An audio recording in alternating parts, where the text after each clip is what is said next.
I'm finally back! Kind of. My voice is still a bit gone, but we're getting there. And Mortal Kombat 1 had a huge update recently, and we're gonna talk about it. So please leave a like down below because YouTube is definitely mad at me right now. Since I went 6 days without posting a video, the elder gods of this website are definitely not happy with me. So please, I know I always ask, but on this video especially, please leave a like down below to put me back in the algorithm. And if anybody watching is curious why I've been gone for 7 days, how I got sick, what I was sick with, then I suppose just stick around till the end of the video and I'll talk about it. But first up, we have the huge Mortal Kombat 1 update that happened when I was sick and could not talk. My voice was literally gone. Several characters got some pretty big changes, the practice mode got a big update, and a bunch of other game modes got some changes too. First up, let's talk about practice mode, because I don't see enough people talking about this. And to me personally, it's a really good change, but that could be because I love practice mode. I love to lab the characters. I even made a t-shirt called In the Lab, for Pete's sake. That's how much I love practice mode. And in Mortal Kombat 1, in practice mode now, if your character has specific states or mechanics, you can now set those to default in practice mode whenever you reset. So for example, let's say you're playing Garrus. Instead of having to manually stack all 3 hourglasses each time you reset, you can now change the settings to have 3 hourglasses already stacked by default. Really cool, huge time saver. And the same is true for Johnny Cage. Instead of having to manually build his hype meter each time just to test out some new combo routes, you can now have his hype meter full by default every time you hit the reset button. Once again, a huge time saver. And of course, it's not just these 2 characters. A lot of characters now have built-in settings in practice mode to make it easier to test all their cool stuff without having to waste your time. Really nice quality of life change. In fact, even some cameo characters got this change too.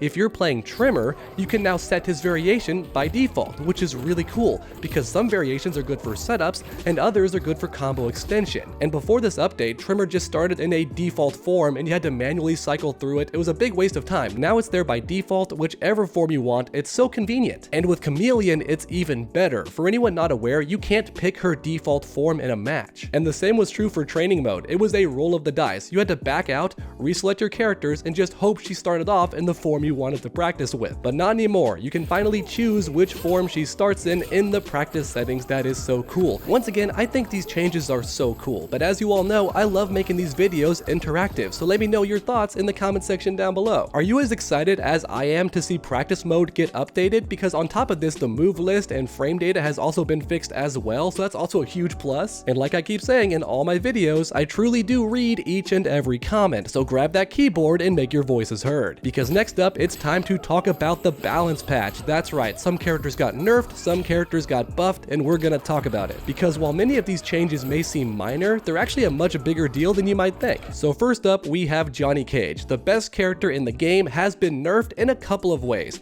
For starters, his down 1 is now 7 frames. Yeah, for some reason, Johnny Cage had the fastest down 1 in the game, which is honestly crazy because the guy's already plus in so many situations, and he also gets to have the fastest poke in the game too. Like, why? So thankfully, that's been changed. His down 1 is now 7 frames, like pretty much everybody else in the game. But then on top of that, his roughhouse string also got nerfed. That's right, it's no longer +3 on block anymore. Instead, it's only +1. That is a fantastic change because this string was already crazy fast, and when combined with the crazy fast down 1, Johnny Cage could just keep going. It was like always his turn, you could never press buttons. Now finally you can. He's only +1 and his down 1 is slower. Now with all that being said, is Johnny Cage still top 3? Yes, absolutely. Is he still top 1? You could probably argue that. He's still a great character, he's just not as ridiculous anymore. He's still +1, it's still his turn, but he's not +3, and his down 1 is no longer the fastest in the game for no reason. Alright, next up let's talk Kenshi. His ghost attacks now do less damage on block. Once again, a fantastic change because even if you had the defense of an elder god, you were still losing 30% of your health while blocking, which didn't feel fair because you're doing everything right. You have great defense and you're still getting punished. And that's why Netherrealm reduced the block damage. It makes sense to have crazy pressure with Kenshi if you have the skill for it, but getting all that block damage for free didn't feel very fair. And as a result, the block damage had to be nerfed, and I'm happy about it. Kenshi is still a great character, still has amazing combos and amazing pressure, but his block damage is no longer absurdly unfair. And speaking of block damage, Raiden's Electromagnetic Storm and Enhanced version no longer does crazy block damage either. It's been reduced, which once again is fair and a great change. I don't know why block damage became the meta in Mortal Kombat 1, but I'm glad that's changing. Next up, we have Peacemaker, who got a bunch of bug fixes and also some nerfs nerfs, but don't freak out, he's still a really good character. First up, we have the Force Multiplier, which can no longer guarantee unintended links. Yeah, so essentially, the opponent could not block after this move in some situations, which gave Peacemaker a guaranteed follow-up, otherwise known as a link, and now that's gone because it's a bug, it's not meant to be in the game. And on top of that, they slightly increased the combo damage multiplier on his Force Multiplier. But next up, let's talk Eagly. The cooldown after blocking the ground air offensive and Beautiful Bird bullet is now the same as when they hit or miss, 3 seconds, which is good because now it's easier to keep track of in your head. No matter what happens, you're like, okay, wait 3 seconds. It's consistent. Unless you use Eagly as a shove assist. In that situation, it takes 2 seconds to recover instead of a half second. It was way faster before. So oddly enough, it's like Eagly got more changes than Peacemaker himself, which I find so funny, and that's why I made a full video on Eagly. He's a big deal. But next up, let's talk cameo fighters, because these characters can make or break the game and completely change the meta, so let's have a look. First up, we have Kung Lao, slightly increased the cooldown and slightly reduced the recharge rate of Buzzsaw when held. Or in other words, if you want to go for a mix-up using Kung Lao and do the charged hat toss, it's now going to take longer for it to come back and recharge. And the cooldown also takes longer as well. Essentially, the developers noticed that Kung Lao's Buzzsaw was being used way too much for mix-ups, and it's just way too abusable with certain characters like Sindel who can keep looping you, so to balance things out, it now takes longer to recharge, which is a great change, but also NetherRealm just nerfs Sindel. These loops are too crazy. Next up, we have Striker, arguably the best cameo character in the game for his close grenade toss, but guess what? That's been nerfed, thankfully, hallelujah. The recharge rate has been reduced, which means you can no longer spam it to keep yourself safe, or spam it during block strings to hit the opponent without any risk to yourself. For anyone not aware, the reason why Striker is such a menace is because he stays behind your main character when throwing his attacks, which means the opponent pretty much can't stop him, they can't hit him. And as a result, he kept you safe on everything, and the timing wasn't even hard, he could extend combos too, and worst of all, you could summon him while blocking. He stayed behind your character and would just hit the opponent for trying to do block strings. It was crazy. So thankfully, his recharge rate has been reduced, just like Cyrax.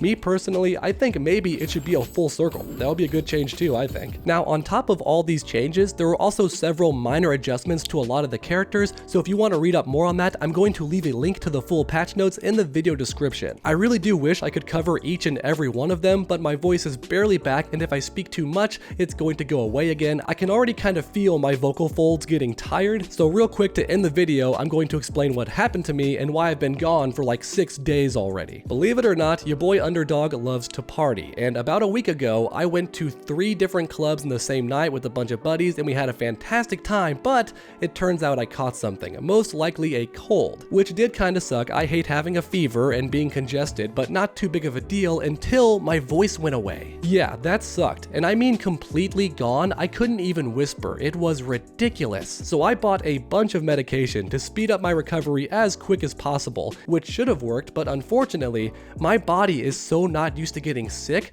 that this minor cold led to a bacterial infection in my throat, mainly my vocal folds, which is known as laryngitis, which also removes your voice for like 5 more days. It didn't matter how much water I drank, how much medication I took, how much sleep I got, bacteria goes away slowly when you have an infection inside your body like that. And you can't even use antibiotics, which sucks too. You can't even go to a doctor and speed this up. Like, it's just gonna heal on its own, and you can't really do anything about it. It was so annoying. I felt so helpless. I wanted to work. I'm a workaholic. I wanted to give you guys content, and I just couldn't. Even when my voice did finally start to come back, it was so slow. I thought surely the next day I could talk, but no, I barely improved. So I thought, okay, surely on day 3 I'm gonna be better. But then no, I still couldn't talk, and I just had to be patient, and fast forward, here we are, and I can still barely talk, but hey, I can still talk for like what? Yeah, 25 minutes straight. I can still talk. That's awesome. Thanks for watching, everyone. Please let me know your thoughts on this balance update in the comment section down below. And as mentioned earlier, please leave a like to help put me back in the YouTube algorithm. The elder gods of this website are mad at me, so every like really does help. And finally, finish that combo by subscribing and ringing that bell so you never miss any future videos. Make sure to come back next time, and as always, stay underdogs.